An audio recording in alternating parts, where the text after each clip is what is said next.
This episode is brought to you by Google. Innovation is deeply ingrained in America, and Google is helping Americans innovate in ways both big and small. There are hundreds of thousands of skilled trades roles across the U.S. waiting to be filled. To help close this gap, Google is expanding its skilled trade support to help train more than 300,000 American workers across more than 20 states. This is a new era of American innovation. Learn more at grow.google/skilled trades. Sierra has all the best active and outdoor brands you need, from athletic stuff, like a full court pickup game, swish, to athletic-ish stuff, like a half-mile stroll. Get those steps in. And for morning hikes up the mountain trail, good pace. To nighttime ghost stories from the camping chair.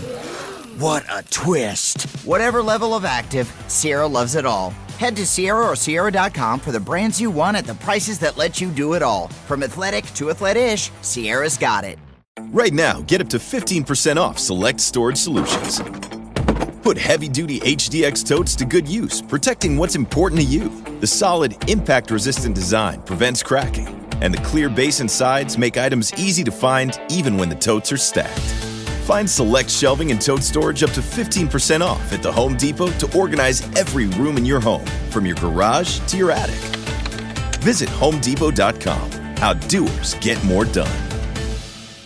Hey friends, Olivia from Ollie. Between new routines and the ultimate group project known as parenting, you need science-backed solutions that work with your life. That's where Ollie comes in. Start your mornings off right with multis made to support nutrition and immune health. Choose from our lineup of gut-supporting probiotics, and we've got occasional sleep support to help the whole fam chase their big dreams. Head back to class with the #1 gummy supplement brand. Stock up on ollie.com today. These statements have not been evaluated by the Food and Drug Administration. This product is not intended to diagnose, treat, cure, or prevent any disease. This episode is brought to you by State Farm. Listening to this podcast instead of doom scrolling? Smart move. Another smart move? Getting help from one of State Farm's 19,000 local agents when you choose to bundle home and auto. Bundling, just another way to save with the Personal Price Plan. Prices are based on rating plans that vary by state. Coverage options are selected by the customer. Availability, amount of discounts and savings, and eligibility vary by state.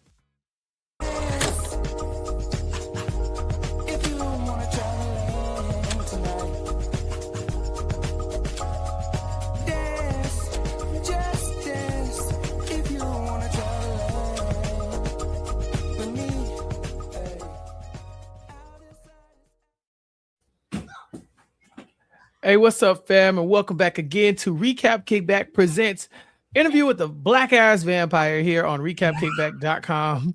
That's right, we are back. It's me, your host, Chappell, back to you talking about the Vampire Lestat season 3, or interview with the Vampire season 3, aka the Vampire Lestat, episode 6, Montreal. And with me to talk about the emotional roller coaster, where heads were rolling and so many other things were happening too. It's Mari Forth. Mari, welcome back.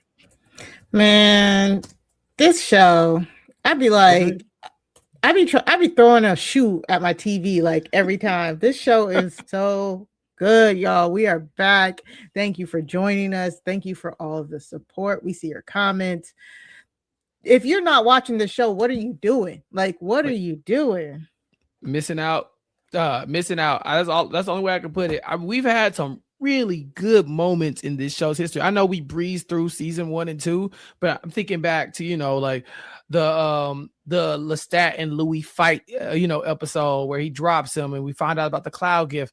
A lot of the Claudia storylines, the trial, there've been so many moments, the big reveal that, Daniel Malloy was working with the Talamasca and, all of that. And then this episode happens, and I'm sitting here watching it, and my mouth is on the floor. And so I'm so happy to be back to talk to you about it. Thank you to all the listeners for joining us every week as we cover this crazy show. And thank y'all for not yelling at us in the comments. I know y'all be trying not to spoil us because you want us to go on our own journey. But the bookies out there, we love y'all too for giving us the necessary context and background for some of this stuff, because it's making me want to do some reading, Mario. I'm not going to lie to you.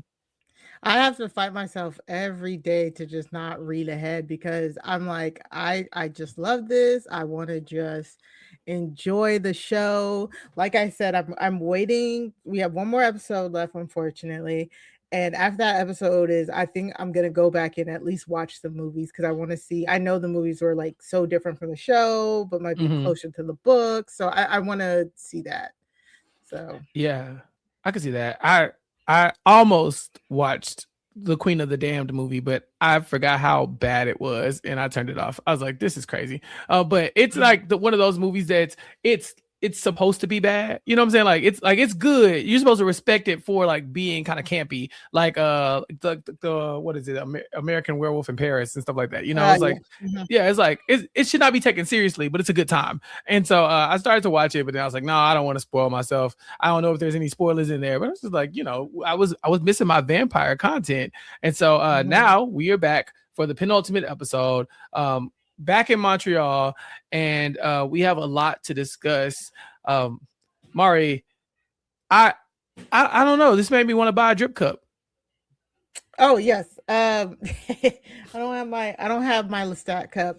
And I have an order here that I don't want to show because it's a surprise gift. But yes, you can order a Lestat drip cup or Louis or Interview with the Vampire or Heated Rivalry. I got my Heated Rivalry cup here.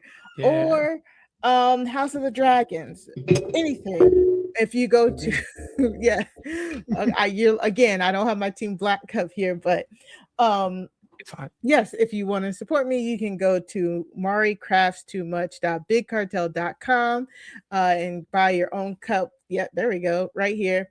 And buy your own cup. I can put anything on a cup. I can put your favorite vampire on a cup. I can put your favorite Queen of the Vampires on the cup. I guess I could put Daniel Malloy on a cup. I don't know. But yeah, it's a way to support me. I'm just having fun making these for you. I've had, like I said, so many orders, and it's just been very fun. So please support if you can by buying a cup for me. Yes. Enough housekeeping, Mari. We gotta talk about this. Let's start with the headline here, or the headless line. Our two main characters, Louis and Lestat, have been decapitated, Mari, right in the park as they sat there annoying the hell out of me. Mari, I don't think I've been as annoyed with these two characters in the entire time we watched this show until tonight. Tonight was the most annoying, and I've been annoyed with them plenty.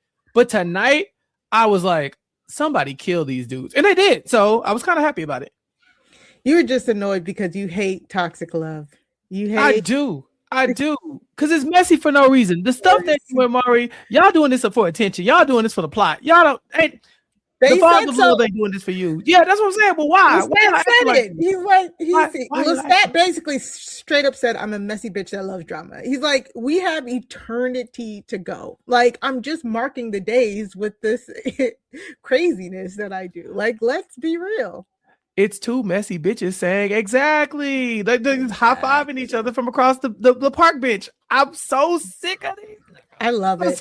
And I hate it. And I hate it too because as the episode's going on and I'm cheesing at them being together, I specifically told myself, but he dropped him from space, girl. He dropped him from space, girl.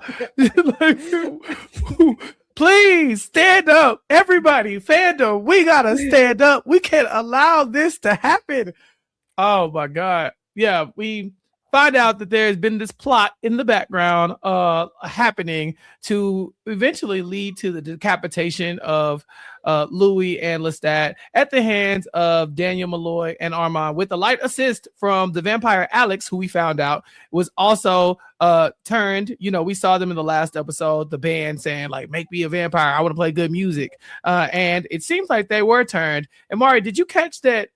Did you catch Alex's maker? Yeah, Sophia. Yeah, I don't think Lestat made any of them, or if he did, it wasn't Alex. Oh, he made TC. Do we remember the? So there was 3 of them, and so Lestat made TC, Sophia made Alex, and the assumption is Sam made wasn't it Solomon or Salamander? Yeah, Salamander. Yeah. That was my assumption from the beginning. Oh, I never really. I be forgetting about Sam. He's the problem because he's just there. He don't bring nothing to the table, but he's in the room. And so I forgot there was a third vampire around to make, because I was like, oh, Sophia just made all of them. You know, Lestat doesn't make a lot of fledglings. And so exactly. Yeah, I'm surprised he decided to make TC. But yeah, this was crazy. Everything from Alex kind of brooding around. We see why he's brooding. Obviously, Larry took his own life, but we saw Armand make him do it. And so Larry taking his own life obviously is taking a toll on Alex. But this is right as Alex is giving basically immortality. And so so now he has to spend his immortal life brooding over his brother taking his own life. And I'm sure he blames Lestat, because if he had not, kind of punked him into quitting the band, maybe he would not have done that. Yeah, no, you're completely right. But it pisses me off that he's working with Armand, and Armand is the one who did it. Like, I hate that gremlin. I hate him. I hate him. If Armand don't got no haters, I'm gone. I hate him. You know me, the contrarian I am. I was like, you kind of ate that, Armand, because last episode I was like, why Larry? Why of all people would you kill Larry? You could just kill Alex if you just wanted to hurt Lestat. But this wasn't about hurting Lestat. This was about hurting Alex. He'd been grooming Alex since he showed up at that AA meeting, and he started to work his magic on him. He had Alex calling him something like a god and all this other stuff. And then when Alex is most vulnerable, it's because Larry took his own life. But we blame Big Bad Wolf Lestat and his music and his standards, and telling you got to be a vampire to be able to appreciate this and make the music I want. He put so much pressure on the boy. From Alex's standpoint, he's like, yeah, that's why he did it. And so Armand has just like played him like a fiddle, and I guess no pun intended, play him like a violin. But yeah, I was like, I respect the move. It worked. Still a bitch though. I don't care. I don't care. I hate it. But the thing is, all of this blustering, y'all cut their heads off. We know they not dead. Much worse has been done to Lestat. Like, unless they burn the bodies, unless they separate the heads, scatter the ashes, like, all this is doing is stopping them for a minute. And that was my main thought process. I was like, they're trying to slow Lestat up, and what it is they're trying to stop him from doing his concert to call the Great Convergence and all that. Like, that was my thought process on this. Well, yeah, I have a couple questions about that, because you're right. The show has been hinting at Lestat losing his head. I don't know if you remember that scene where Dr. Farid was on the bus. Like, I think it was somebody was like, oh, you got to cut their heads off. And Dr. Farid was like, well, actually, it doesn't actually kill all vampires. Like, they've been planting these seeds to be like, yeah, that's why we got to go back and rewatch this and take extensive notes with timestamps. I need to see the script and the storyboard. I need to talk to the producers. I need to talk to the director. Get the writers on the phone. Can somebody reach out? We will gladly talk to the writers and the directors. Right. We've seen so many younger, weaker vampires decapitated, and that's all it took. But Dr. Farid said you assumed that the decapitation, a study done in Budapest, had 2 Class B vampires surviving separation for nearly 2 hours. A vampire Lestat's breeding could last for 4 to 5 times longer. So this is definitely to slow them down. But Mari, how does this stop the concert? Because we found out in this episode, 50,000 vampires are coming, and I don't think you can make a phone call to stop them. Right. So now what? I mean, don't ask me. Ask the gremlin. I don't know what he. Ask your boy. Get your friend. Where he at? Ask him. Like that. That's the only thing. He doesn't go on stage. He doesn't signal this convergence. A lot of vampires just standing around, I guess. I saw a theory online, Mari. I want to run it past you. Oh, Lord. Okay. What if in front of 50,000 people on this stage, we run it back to a Interview with the Vampire classic? What if finally the two most offensive vampires in the history of the world, who've broken all the laws, who's brought so much attention to vampires, what if they are on trial instead of the concert? Okay. Yeah, that makes sense. We separate their heads from their bodies, take them into under control. Once they heal, they find themselves on stage, and it's like, this is an abomination. However, but that's going to be in front of, again, 50,000 vampires who I assume agree with their messaging for them to have traveled to Montreal. So, well, let's talk about it. Sophia and Louis meet in this episode, and Louis like, this is a bad idea. This is a bad idea. We should not do this. She's like, I heard you was telling him not to sing. He goes, yeah, I don't think it's a good idea. These vampires could tear each other apart. They could kill half the city. And she goes, maybe you shouldn't come, because we have to remind everyone that Louis was the first perpetrator of this, right? He wrote that book, The Vampire Lestat, him and Daniel Malloy, which aired out the vampire stuff. And then Louis sat his cocky ass in that tower in Dubai and said, I'm up here, come get me. I own the night. Sir, what if they coming? That's true.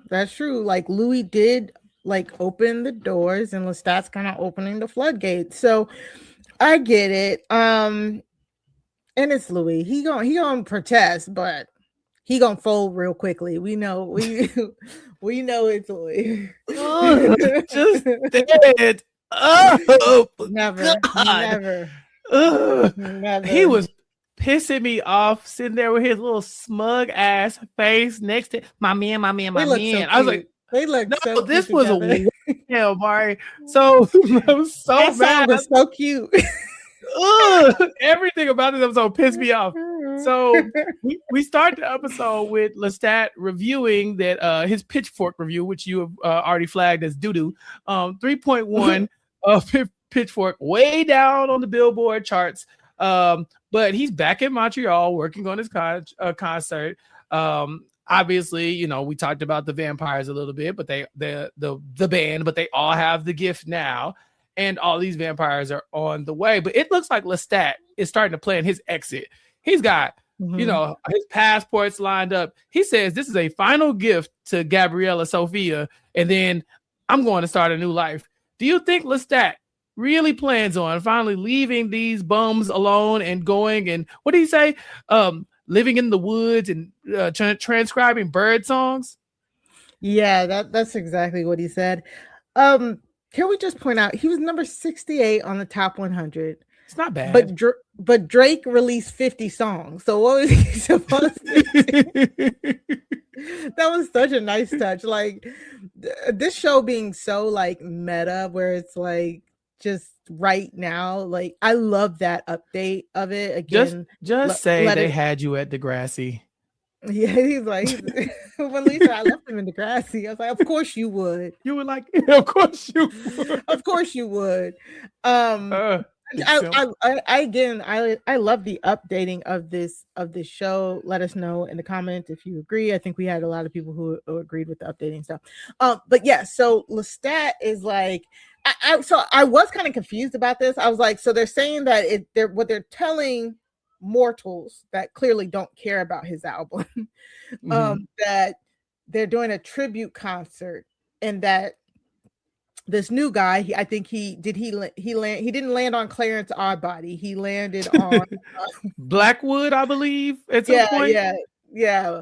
So, and that's it. That'll be his new name, and he's gonna pretend to be the front man for one night, and that's it from what I'm gathering. I do believe it, because Lestat, of all people, has done this cycle. Like, he's lived multiple different lives across centuries. So it's not, he's just gonna go and do something else and for a few years, like he said, until I get bored, and then I'm gonna go do something else after that. Like, he's a pro at this.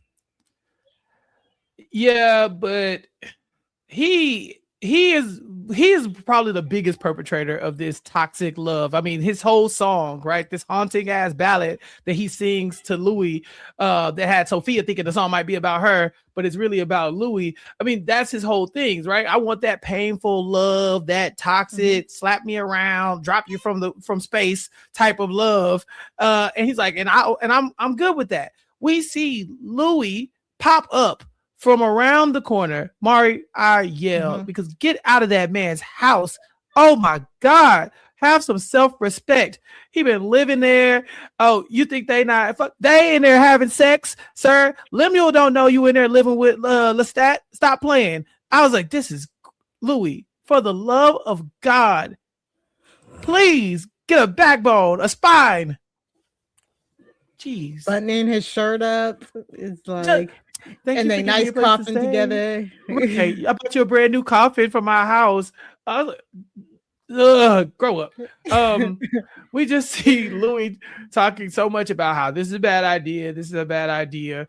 But again, I think the worst idea is that you two should not be together. And so while Lestat is planning his escape, Sophia is also kind of being like, so Lestat, what say you and I go to Cadiz? How about that? And then we can go away and then we can watch the whole conversion happen and just kind of sit up in our ivory tower and look down on everybody and be happy together like mother and son, fledgling and lover and all that kind of stuff.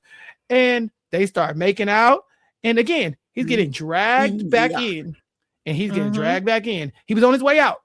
But every time you try to get out, they just pull you back in. She's like, what about door number 1?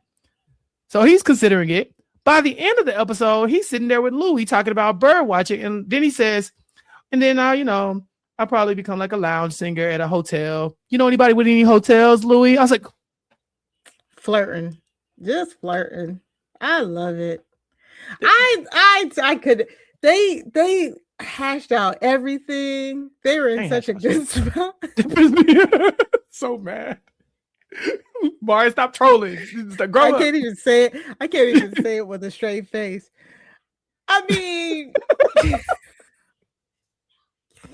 what were we expecting? It was gonna happen. They are just drawn to each other. I mean, Lestat didn't write all them sad love songs for nothing. No, because he didn't even write them all for Louis. But whatever. If we wrote most of them for him, he said most. So he says these two liars. These two lie like a rug. All they do is lie. They're in a lying competition at the lying Olympics for the lying gold ass medal, and I hate it. I can't trust nothing they say. It's not a coincidence that Lestat was attacked at Louis' hotel. It's not a coincidence that Louis owns all this man's merch. It's not a coincidence that Louis' restaurant is down the street from Lestat's home. It's just, it's not, sir, stop playing. But Lestat is just as bad, if not worse. So you having sex with your mama? I mean, define mama. Did you come out the same vagina? Is that the same vagina? He's like, not biologically. Is it you don't really come out the vagina per se. I was like, this fool don't just shut the hell up. I was like, Louis, run away, love. Like Keke Palmer, run away, love. Run away. Okay. So that was so intense, right? Because as Lestat he's confessing, right, that yes, that's my mama, but trying not to. It is like he's like puking up blood. He had a panic attack. Yes, exactly. And it was just like all of that trauma like coming up and out as well. It was like, oh my God, this is such a good episode. Like him and Louis before this, again, being in the car together before they meet Sophia, going over everything, and Louis like Antoinette, and he was like, she was just a voice I could have sex with, and he's like, well, no, that's not true. You kind of trivialized her. He said justice for Antoinette. I was like, did you really just say that directly to camera? Directly to camera and directly to Louis, and Louis just sitting there like a dumbass. La la la la la la la la la. Just I'm fine. This is fine. Look at me, a bird. Tweet, tweet, tweet. That's the bird noises that Lestat go transcribing. It's just Louis talking. Tweet. And it was like them just hashing out all of their grievances from the past 77 years. And it just looks so cute. It's like, okay, come meet my mom. Come listen to the song I sang about you. And it was just perfect. It was like, oh, we're perfect. We're back together-ish in our, on our bullshit together. And then Daniel Malloy and the Gremlin Armand dropped this video of Lestat and his mama doing it and telling the whole world. And that was ill. Yeah, we don't condone revenge porn, but we also don't condone incest. And so thank you. Everybody's wrong here. Okay. Let's get into Daniel. Daniel is at the restaurant. Louis and Lestat show up, and Lestat gets a standing ovation. They're so happy to see him because he's calling all the vampires home, and they're like they kind of like it. And so when they come in the room, they go sit with Daniel, who's just trying to get an end to his documentary that he's been making. And he's like, I need something. Tell me something. And you can tell that he called them Taylor and Travis. He's like, again, so timely. Right on the nose. And he says, like, so what did you say to him after ghosting him for 77 years? And they're just like dancing around the question and picking on Daniel. And it's ridiculous because they're sitting there flirting in front of him, and they cannot even see the rage on this orange man's face. He's right. They even acknowledge that he's tan, but they don't ask, how did a vampire get tanned? Why would a vampire need a tan? Mari, Daniel been out in the sun and they didn't even notice. Well, I mean, Lestat kind of was making fun of him, but he was like, he basically asked him, did you go on a bender and accidentally like stay out too late? Mm-hmm. Like you make it back to your coffin. So they noticed it. They were just like too busy making fun of him. You know what I'm saying? To like, it's up on what he was doing. It's the fog of love, the same fog of love that Daniel asked him about. Like, was that why, you couldn't pick up on me kind of pulling one over on you? And Louis like, I was trying to respect you. I wasn't trying to be in your brain or whatever. But this fog of love got them moving nasty. That was the fog of love that Armand talked about, right? When he said, why did you do that? How come you didn't stop me? Blah, blah. Well, it's like the fog of love. I'm so wrapped up in these feelings that I'm missing these very clear things in front of them. Louis gets in the car. He's like, I think Daniel's mad. You think Daniel's mad? And I was like, what do you mean? Do you think he's mad? The last time we saw Lestat and Daniel interact was when Lestat did that, real interact was when Lestat did that kind of like magic-y thing where he pretended to confess all that stuff. And he even said in the voiceover, and that was the day Daniel Malloy started to hate me so much. Oh, yeah. He'll never forgive me for it. You should have been watching your back, Lestat. But they did not see this coming. They were just too wrapped up in their own shit. Yeah. And they even had the girl who could be traced back to the Leoncourt line. That was weird. That was weird, but kind of cool. It was also weird. They're just in there like, this is fancy. Blood. Yeah, this is fancy, vampire like a blood. Slow drip of blood. Yeah. What they say, it was kind of flowery tasting. I was like, that would never replace food, I don't think, though. And you want to talk about foreshadowing? Daniel Malloy said, "Oh, here we are eating your own kind." It's like, look at Lestat, incest again. Again. Look at that. All he does is incest and mom. So we gotta go back to the argument, right? Because like that we ain't got to the argument yet. I want to set the tone because we can't yada the fact that this is the first time Louis and Sophia meet. Lestat has been saying like, oh, I want you to meet Sophia. But he does not know Sophia is his mom, right? Lestat had been saying his mom was dead. And so now he's like, oh, here's Sophia. He's like, oh, you running this? Yeah, I am. Okay, cool. They're meeting each other. She's being cordial. They're both being kind. They're kind of like, being really charming, both of them. And then he gets to singing. And he gets to singing this ballad. And like I said, this real haunting song about, just the most toxic love. Like I want that love that, I can see that you mad at me. You still dragging me back in, and and you deserted me, but you're dragging me back in. And those words actually, for a second, it was like, oh, he could be talking to Sophia or Louis, but Sophia is the one who notices they ain't really locked. They ain't lost eye contact or anything. This ain't about me. And Mari, I wonder, because I can imagine there's probably some jealousy there from the fact that they both be sexing with Lestat. But yeah, Mari, is there ever jealousy amongst like fledglings? Because like I said, Lestat don't have a lot of them. Is there any world where she like, I'm not his favorite no more? Yeah, of course. Like there's always that I want to be the teacher's pet. I want to be the best. I want to be my maker's favorite. Like that's kind of standard. Also, it's like, if something were to happen to your maker, you want to take over their positioning. So it's like you kind of want to be like the right hand. And then on top of that, like you said, they broken. They all fall. So of course, it's like the heart. This is technically Lestat's two great loves, right? Let's be real. This is Lestat's two great loves, and that's why the Gremlin is mad, because he was never that. It was never giving love. He wasn't top 3, because if you want to slot Nikki in there, you probably could. He might have some competition with Antoinette. Him and Antoinette might be on the same level. So, but yeah, this is great loves here. But this song is just, it's the Lestat, the whole Lestat being, right? It's, I'm going to tell you something so ambiguous. I'm not going to admit to anything, but I'm going to give you just enough to bring you in. He's singing breadcrumbing, I believe. Oh yeah, for sure. He's a breadcrumber and a love bomber for real.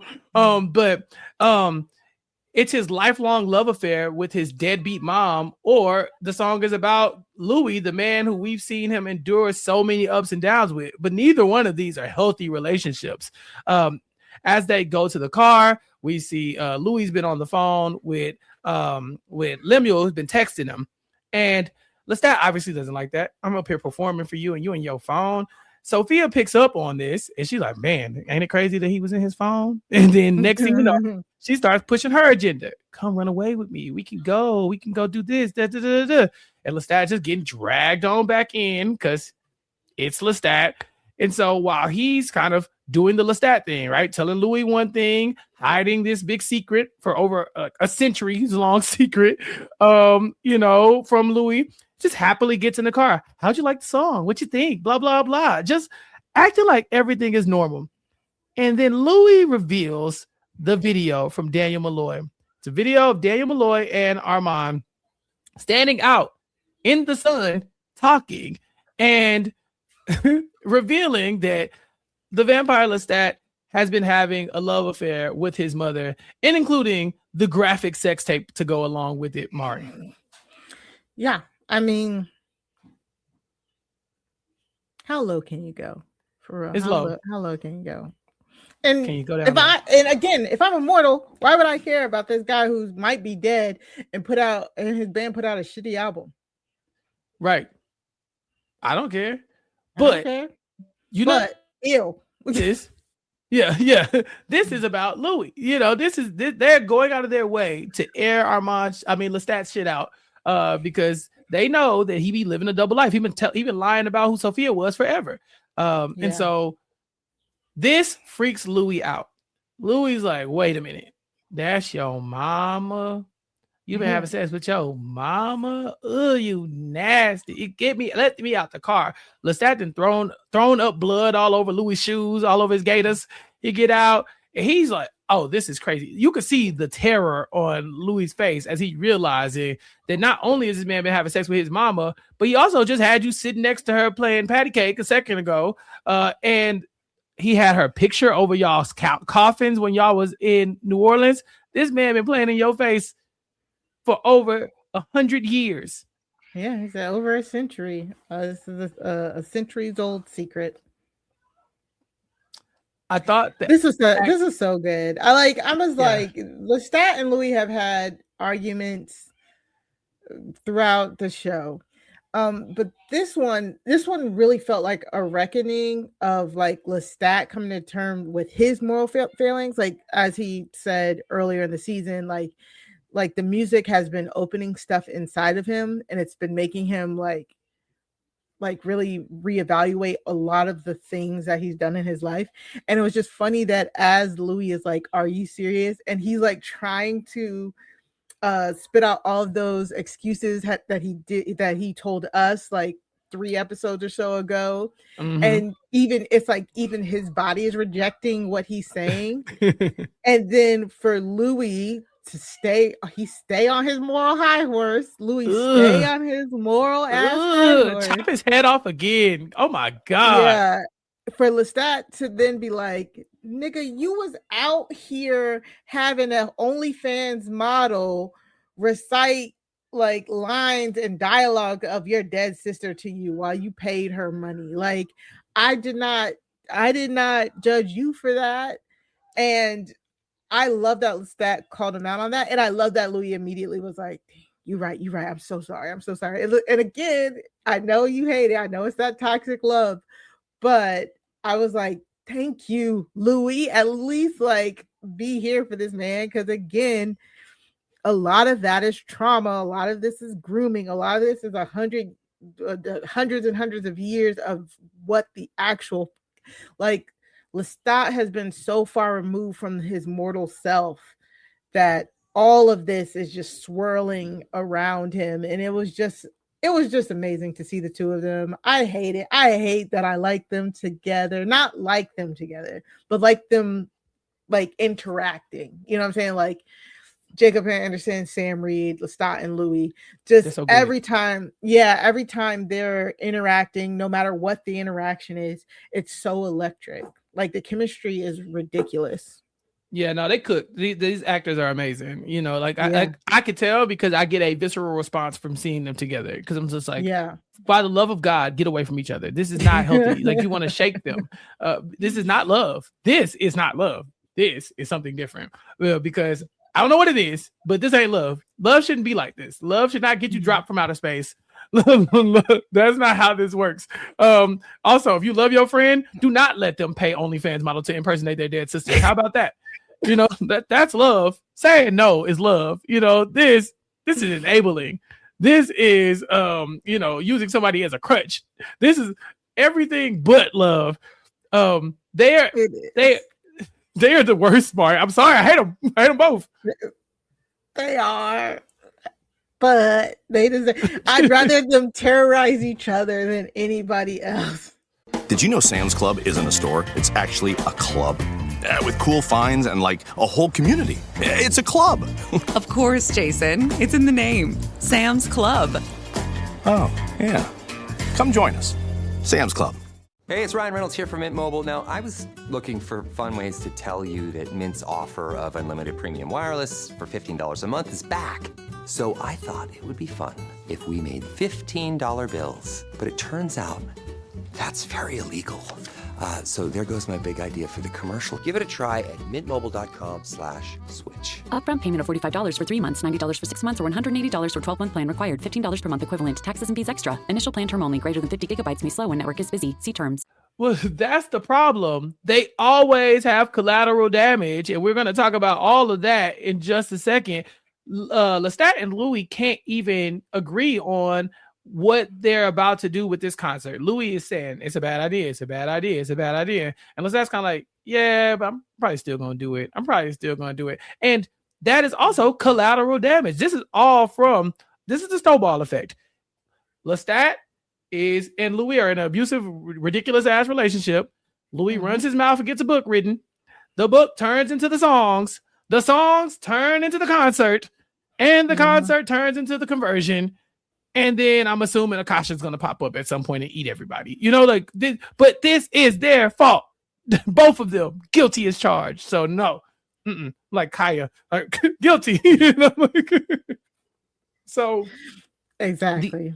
The other bad idea that they're tossing around here from the very beginning is that Lestat has reached out to Merrick of the Mayfair witches Another show that I believe is on AMC Plus right now that you could go watch.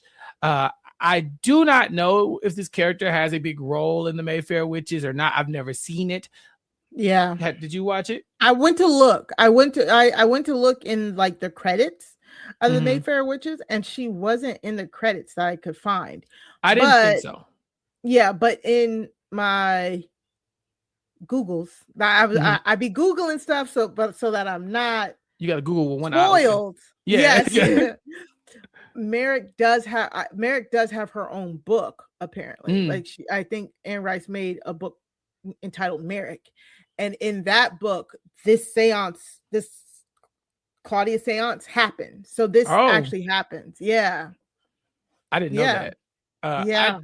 I assume she wasn't in the Mayfair Witches. Again, I have not watched it, but I assume she wasn't. Watched it, But what did you think about Merrick, the character? Because the seance does end up happening here, and I thought this scene was crazy. I loved it so much. It was crazy, man. Like very visceral. Her breaking her tooth and being like, like y'all gonna have to pay for this. I gotta be a dentist now, dang. And just her channeling, and it was also very interesting. As I was watching it, I was like, "Oh, she's like calling upon the angels, calling upon her ancestors," and it's such a different, and it's such a different type of power than what the vampires, So it was. So I was really grappling with that, like the spiritual aspect of her powers versus the darkness, the dark gift of like the vampires. It's so that's how you love like magical worlds that intertwine like that, and that's what that was giving me. And again, it just makes you want to go and read everything. When she started mentioning Papa Legba, my first thought was, I remember Papa Legba from American Horror Story.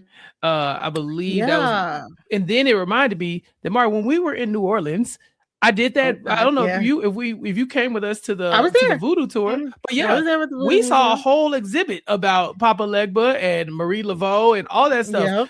I guess we should tell the listeners. Yeah, we did a ghost tour and we did a voodoo tour as well. So we got to go and see a lot of this stuff. So when she started rattling stuff off, I was like, "Ooh, I know who that is," and that's bad, So, but again, this was a bad idea, and they knew it, and they said it every 5 seconds. They just said, "This is a bad idea. We should not do this." They were talking about two bad ideas simultaneously. Bad idea number one, the seance. Bad idea number two, the concert. Both of them should not happen. And every time the silence hit, they would be like, "Well, what if we did it anyway?"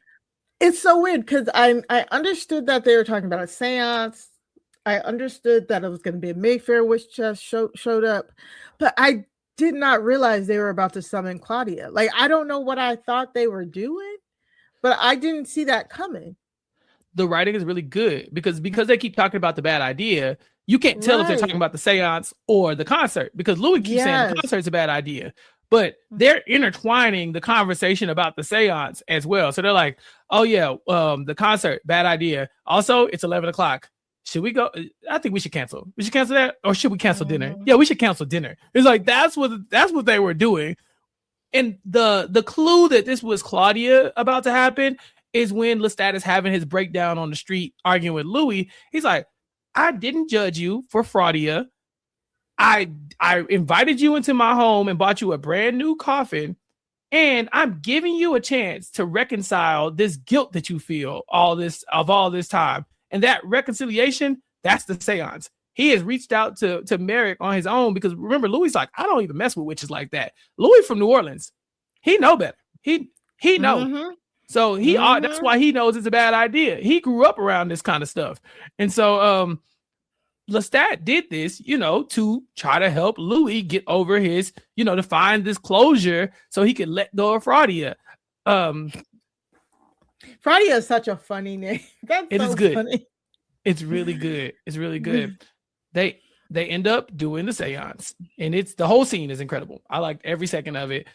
Keep your feet outside the circle, the calling to the demons and the cornstarch, all that stuff. I loved it all. When they finally get a hold of Claudia is pissed. She broke that lady tooth. Then she popped out again and let them men have it. And she started with Louis. She talked to that man. She called him everything but a child of God. When she called him a dumb bitch, I started clapping. She said, I ran off with your black queen. And I was like, oh, like that hurt me. Like I watched that. I watched that scene. I watched just that scene 2-3 times. Like I ran it back immediately. I was thinking because I've been semi-forcing James to watch it because he watched season 1 with me. He did not get to watch season 2 with me because I had to watch it for this. So yeah. And so for season 3, he's just basically kind of tangentially been watching the episodes. These last 2 episodes, though, he's had to sit in the same room with me because we were like on vacation and here. And I was watching this one and I was like broken. I was like, damn. Like after she was done, I was like, that was so sad. And he's over there, he's like, she died. I was like, damn it, yes. Catch up. Start from the beginning. I'm like, I cannot briefly tell you what is happening here. But I was just like, oh my God, just the rage, the shots of like they start at her like her Achilles that are like cut. Just the rage pouring out of her body, and she's like, why are you calling me? Like you get off my phone. She said, dumb bitch. You like, dumb I didn't bitch. even like you. I like him better. She admitted we talked, didn't like Lestat said at the beginning of the season, like that train, he specifically said the train portion. He's like, that didn't even make sense. And Claudia's ghost viciously like, yeah, I lied to you about that. What about it? So that we could go. Like, I was like, oh my God. She said, I looked at your rib and it said slave on it. And I knew I could control you. I was just like, it was just like, mink, mink, mink, mink. Like hit him again. Like that was just crazy work, man. Do you believe that Claudia felt everything that she said for real, or was she just trying to hurt Louis' feelings?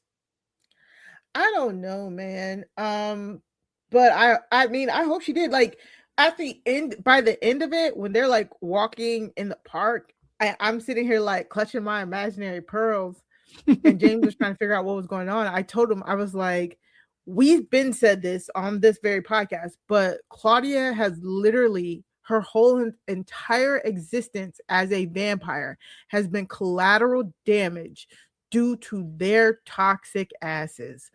And to me, it immediately made sense why she was mad at Louis, because it is his fault that she even had this existence. She was in the books 10 years old when she was turned.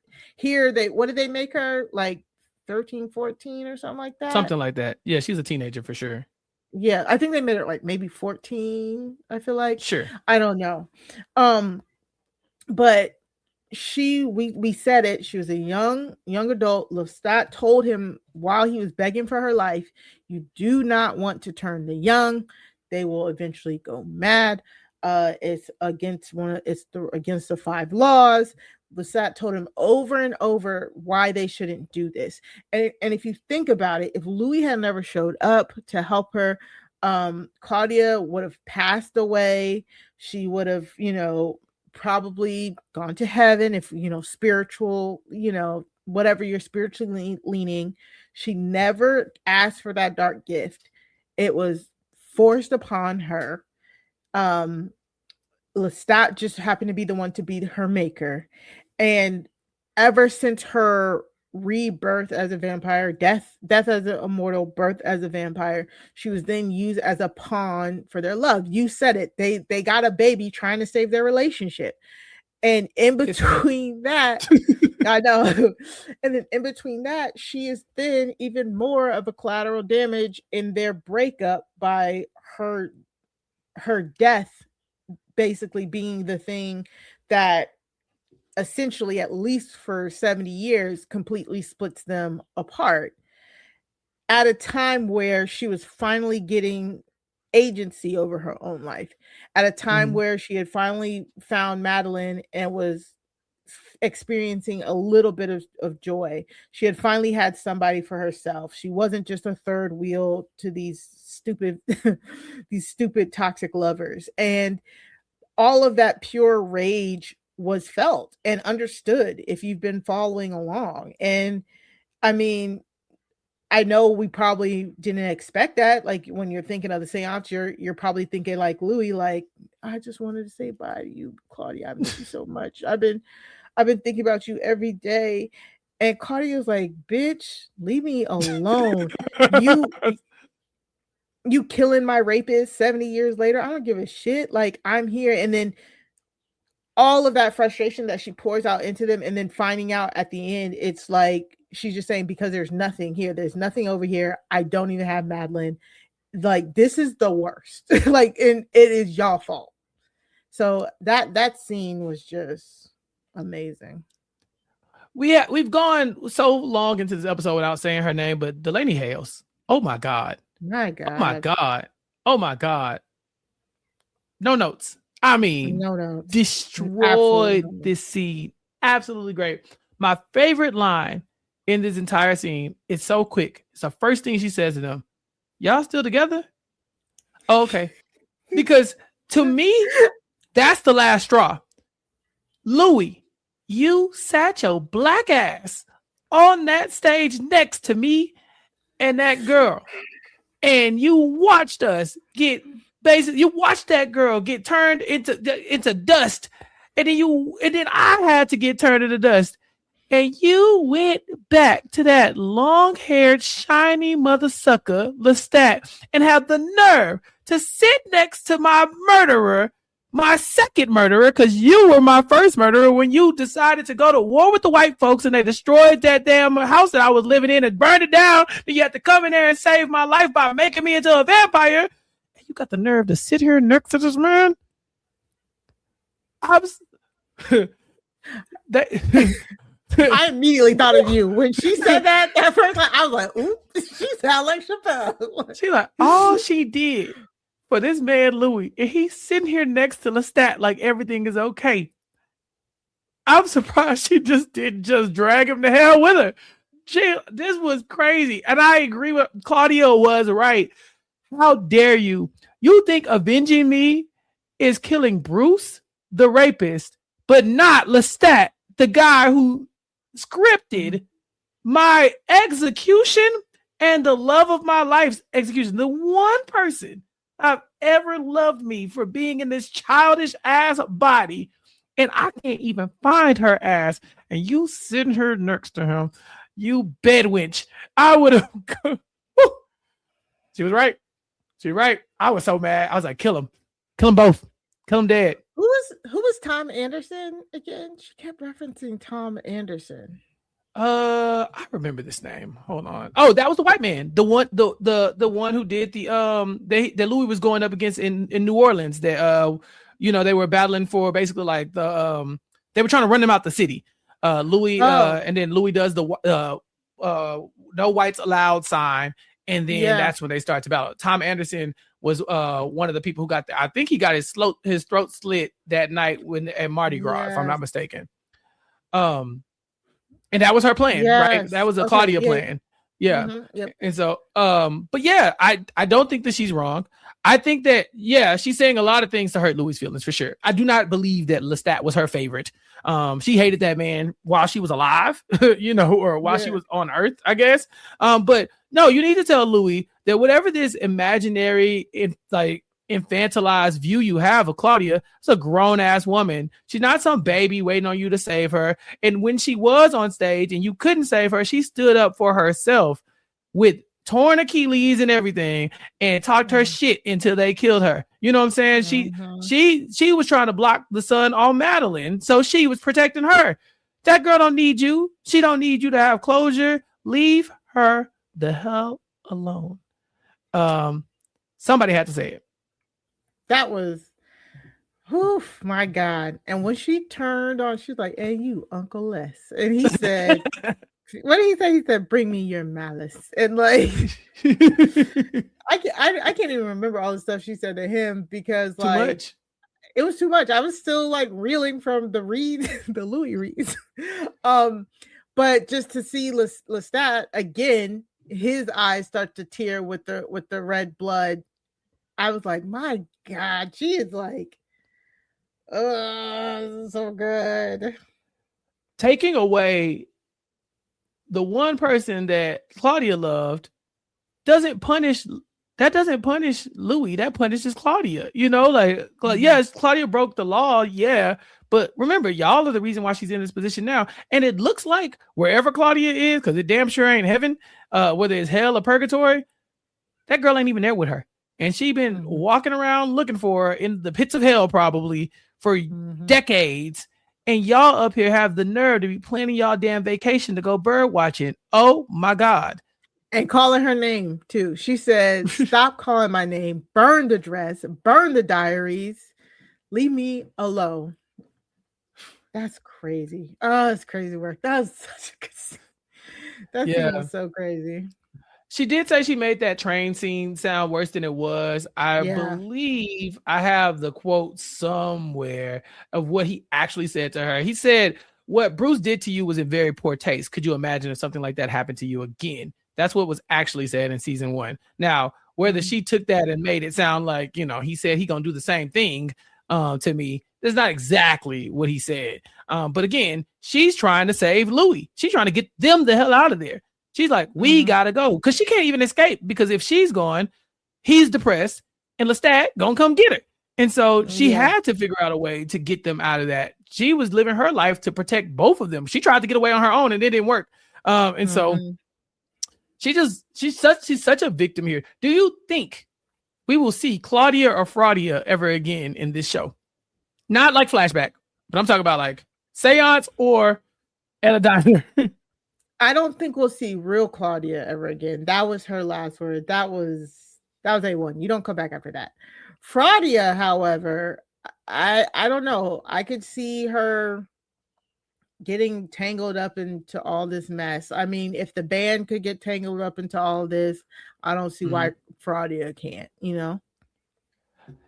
Everybody becoming collateral damage to these two bozos. Exactly. That's all I see here. So yeah, as we approach the finale, I have a couple questions.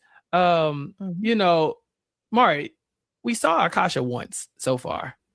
Do you believe that we will see her at the finale? Will Lestat's concert wake her up? That's what I'm assuming. Again, I've only seen Queen of the Damned once in my whole entire life, and I was 13 at the time. Right.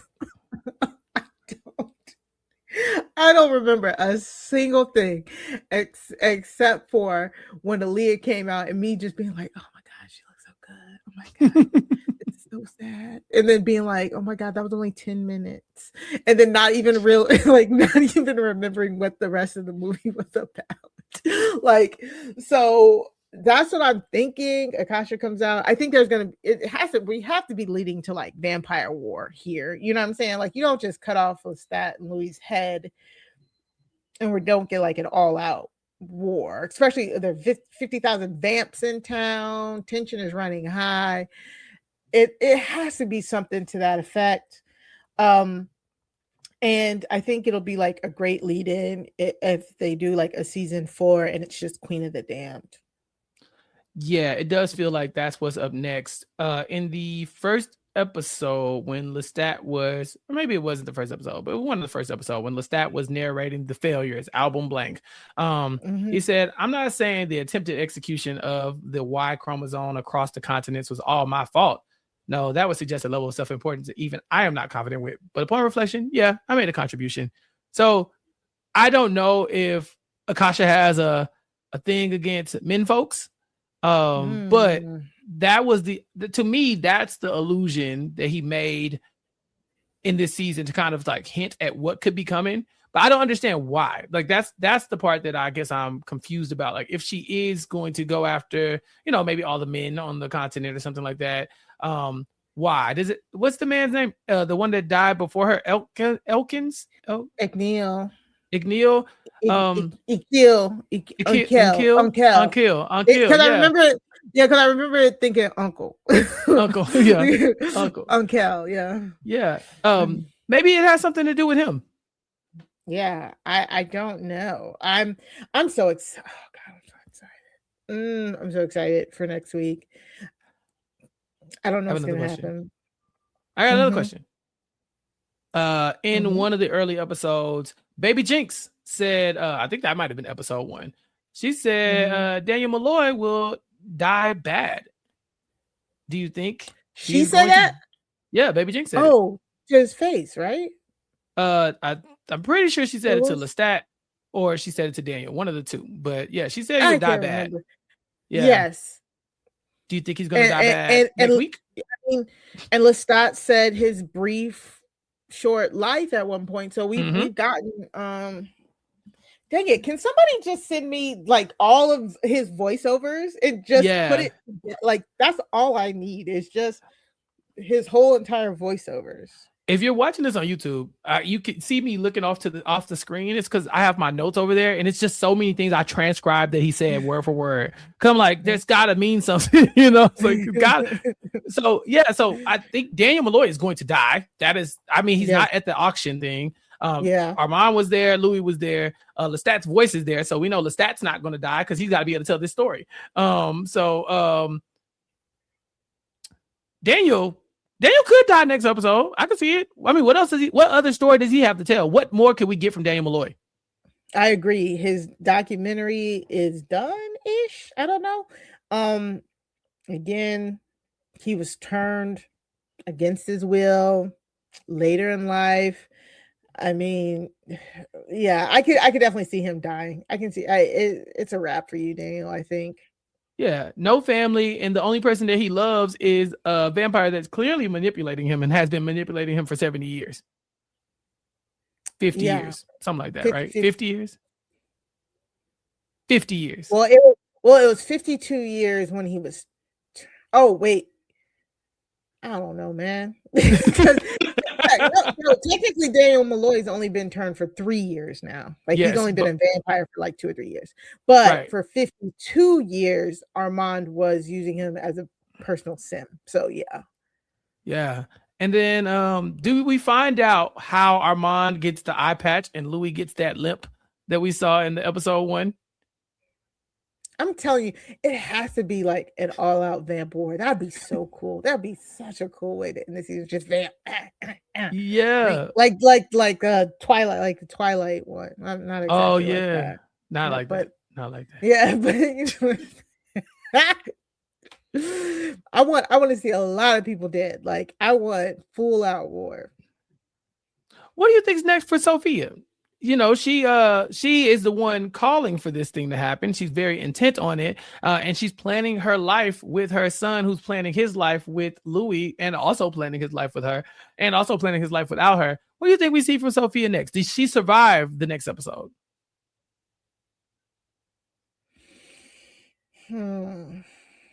I think she does because she seems to have a keen sense of self, I can't think of the word. Like preservation? Yes, thank you. Self-preservation. So I can see her like turning up to the fight, be like, okay, I'm gonna go now. Like it's just like... I'm glad you said that. I forgot. Yeah. One of the other things I wrote down was there's the moment when they're in that at the rehearsal, and as they're talking, and Sophia's like, oh, we should run away together, blah, blah, blah. Alex walks by, and Sophia kind of looks at him and she's like, maybe I shouldn't come. Because she says Armand's in town. She's like, Armand is in town. And he's like, yeah, I can feel him. She's like, well, maybe I shouldn't show up. But before she says that, because it sounded like she was about to say, maybe I shouldn't go to the concert. Before she says that, Lestat cuts her off and says, Alex needs some motherly love. And she kind of freezes. He's like, he needs you to be his maker, right? To go and help him. So it sounded like, Mari, what you're saying is true, that she was thinking, I don't even know if I'm gonna pull up. Because I mean, she was the one who told Louis, maybe you shouldn't even go. Yeah. She does all this to incite the great conversion, but it's like, peace, I'm going off to Candice. Like, I'll see y'all later. I could definitely see that happening. Definitely. Well, we will be back next week to find out what happens. I feel like there was so much in that show. I'm sure if I go through my notes, I'm gonna be like, oh yeah, I didn't even ask this question. I didn't even mention this because there was so much going on. There's so much. Is that your favorite episode of the series so far? Of the series? Yeah, so far. I know my 1, 2, favorite 3, episode. or yeah, just, 1, 2, 3. I don't know, man. Recency bias. It's a good one. What's your favorite one? The trial? The finale of season 2. Yeah, it's so good. It's so good because that's when you really pull back the curtain on all these unreliable narrators, right? Where we find out the whole time our mom was lying. We saw the aftermath of the trial. So not the trial itself. That episode sucks, but the aftermath of that. I love the finale of season 2. I probably watched it a couple times more than the rest of the series for sure. I think I do like this one. The airing of the grievances. This was just like the airing of the grievances. So this was definitely it for me. I'm happy. I love this whole series. I'm happy they were finally able to put Claudia to bed. Like I don't want to hear it again, Louis. I don't want to hear it. I don't want to hear it. Let it go. But Louis and Lestat definitely don't have heads. Now Louis is not as strong as Lestat is, and Lestat says, like, I got the blood of Akasha in me, baby. I'm not gonna go away that easily. So I'm sure they will be back. This show is too good to get rid of these two characters, and so there's no question in my mind that we'll be seeing them in the next episode. But we don't know what that next episode is going to look like. How are you going to have a concert if you just grew your head back a couple hours ago? I don't see it happening. So yeah, we will be back next week to talk about that. But before we go, Mari, do you have any vampire recommendations? Recommendation, suggestion, whatever. But I'm excited coming to CBS this fall. The producers behind Ghost is coming out with Eternally Yours. Have you seen these? Commercials? No. So it's vampires basically, but it's a comedy, and it's in the style of Ghost. You know the show Ghost, right? Mm-hmm. Yeah. So I'm excited to dive into that. So that's my pre-recommendation suggestion. It comes out October 8th on CBS. So I want to check that out. Maybe because I missed the Ghost train. Here. Yeah, I missed the Ghost train. Like, people love Ghost, and I'm so far behind that now I'm just like, well, I'm the same way. I saw the commercials for Ghost when it first dropped, and I was like, oh, that's probably going to be a short-lived show. I'll probably catch it, whenever, and just kind of binge it when things are light.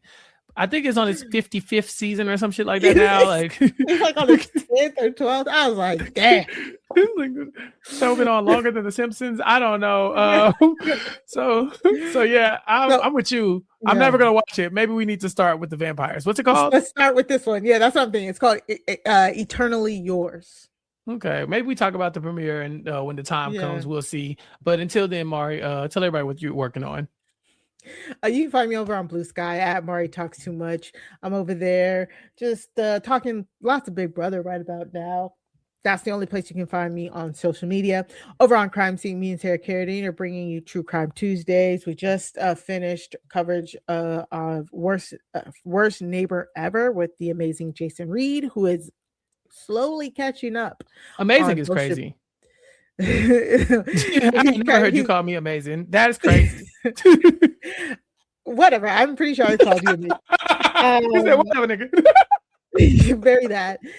He's catching up with you and Matt as on guest numbers. So Jason has been awesome on Crime Scene. Oh, awesome too, huh? Oh wow. Okay, cool. Bet. Awesome, wow. Amazing, wonderful. This is crazy.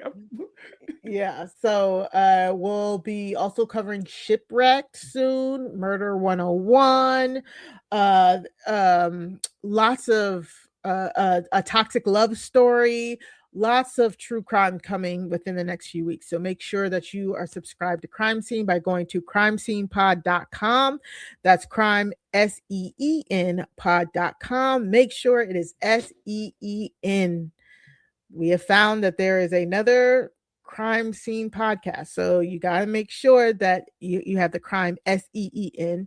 Make sure if you're at Buy Me a Coffee, if you're a supporter or a member of buymeacoffee.com/crime scene pod, crime SEEN pod.com, that you'll get episodes early and ad free. You'll get special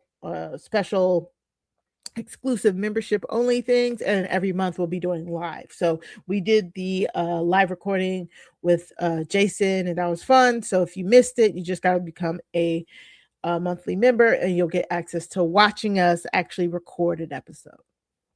So that's it for me. Yeah. Okay. And here on Recap Kickback, y'all know the game. We got Vampire Lestat for one more week. And then Mari and I will be back on our various grab bag of BS that we be on, finding new things to talk about. If there is something that you want us to talk about, let us know. You can email us, recapkickback@gmail.com. You can leave us a 5-star review on Apple or Spotify, or wherever you get your podcast, and let us know what you want us to talk about. And you can definitely let us know in the YouTube comments, youtube.com/@recapkickback. Catch us talking about that and the House of the Dragon as well. Chappell and I are still talking about VH1's Rock of Love at this point, and then other various topics and shows and movies and things as they pop up. But thank y'all all for listening. You ain't got to go home, but we'll catch y'all next time. Peace. I've been trapped behind isolated like it's North Korea. Smaller city with some bigger dreams. The wall is cracked, I'm looking in between it. The world is yours, but man, I gotta see it. They say it's hard, but man, I gotta see it. The air I'm breathing can't feel my chest. Wait on life, I wanna hold my breath. I'ma get in my goddamn self. Starting a business can seem like a daunting task, unless you have a partner like Shopify.